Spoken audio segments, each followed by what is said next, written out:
Don't come to my wedding. You're no longer my family.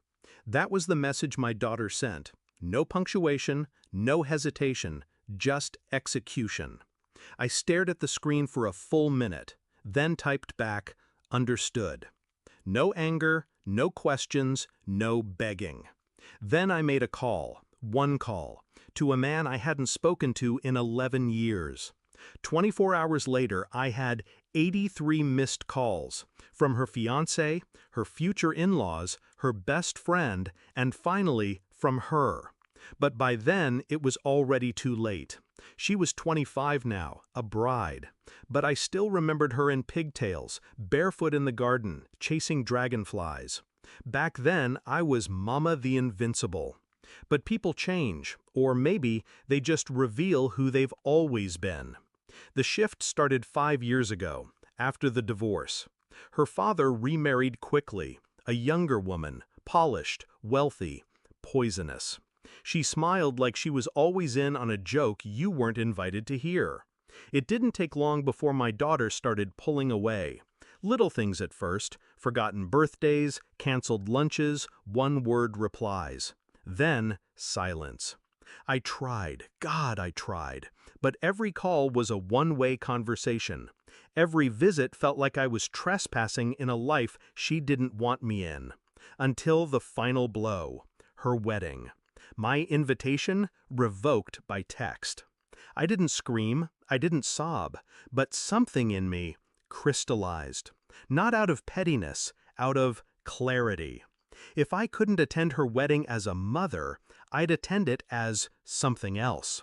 I called Robert, not family by blood, but bonded by history, old friend, quiet billionaire, owed me a favor, a big one. He asked one question, how deep do you want this to cut? I replied, not blood, just truth. Robert bought out the wedding venue by morning, the entire estate, security, catering, staff, all now operated under his team. The original contract was voided due to property restructuring, but that wasn't the masterstroke. That came next. You see, her fiancé, Ethan, wasn't who he claimed to be. Not entirely. His company's foundation was built on a network of silent partners. One of them, Robert, which made me, temporarily, one of the primary stakeholders. I didn't need to ruin the wedding, I just needed to pull one thread. At the rehearsal dinner, a man stood up and cleared his throat. He introduced himself as a representative of the board. He congratulated the couple, then handed Ethan an envelope. Inside, a detailed report, fraudulent expense accounts, misused investor funds, confidential emails with another woman, screenshots, voice recordings. I didn't fabricate anything.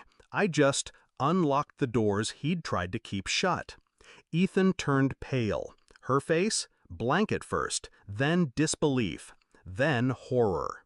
Her perfect wedding collapsed within 48 hours. Sponsors pulled out, venue canceled, vendors walked. She called me, again, and again. I didn't answer. On the third day, I finally picked up. Why? She asked. Her voice wasn't angry, just broken, like a little girl lost in a burning house. I let the silence hang between us. Then I said, you wrote me out of your life. I simply honored your request. She sniffled. You humiliated me. No, I replied, he did. I just made sure you saw it. Silence. You still could have come. Her voice cracked. To be what? Background noise? A ghost at the feast? She didn't respond. You didn't want a mother at your wedding, I continued. You wanted a witness to your lie.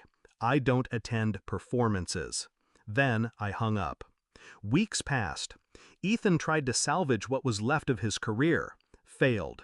His investors vanished. His name blacklisted. My daughter moved back in with her father, or tried to. His new wife didn't want the scandal in her mansion. Funny how quickly alliances dissolve when the cameras stop rolling. She called me again, not to apologize, just to talk. I let her speak, I listened, but I didn't rescue her. I wasn't her safety net anymore. You only get to set me on fire once. After that, I learned how to build with ash. I don't regret it. Not the call, not the collapse, not the silence that followed. This wasn't vengeance.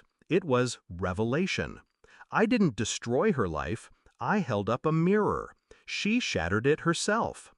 People think betrayal is loud, screaming, slamming doors, dramatic exits. But it isn't. It's a text. A dress not returned. A chair left empty at your daughter's wedding. But when they push you out, they forget. You were the one who taught them how to open doors in the first place. And when you lock one behind you, you don't always leave a key. Understood. It was never just a reply. It was a warning, wrapped in restraint. And by the time they understand what you meant, it's already too late.